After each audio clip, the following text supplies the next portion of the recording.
बिस्मिल्लाहिर्रहमानिर्रहीम। सबसे पहले तो नए आने वाले नाजरीन से गुजारिश है कि मेरे चैनल को सब्सक्राइब करें और साथ लगे बेल आइकन को दबा के ऑल नोटिफिकेशन को ऑन कर दें ताकि मेरी हर नई आने वाली वीडियो का नोटिफिकेशन आपको बर वक्त मिलता रहे।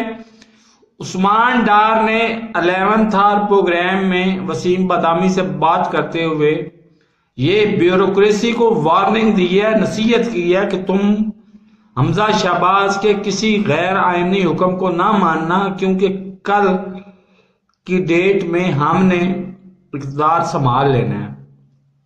तो उस्मान डार से मेरी गुजारिश ये है कि जब भी मौका मिले इस बिलाल कमियाना को मत भूलिएगा, सीसीपीओ लाहौर बिलाल कमियाना को मत भूलिएगा, जिसके ऑर्डर्स पे हमजा शहबाज ने हलफ लेने के 1 घंटे के बाद 90 थानों के SHO ही बदल दिए थे। तो मेरे इस चैनल को सब्सक्राइब नहीं किया तो सब्सक्राइब कर ले, साथ लगे बेल आइकन को दबा के नोटिफिकेशन को ऑन कर दे ताकि मेरी हर नई आने वाली वीडियो का नोटिफिकेशन आपको बर वक्त मिल सके। अल्लाह हाफिज।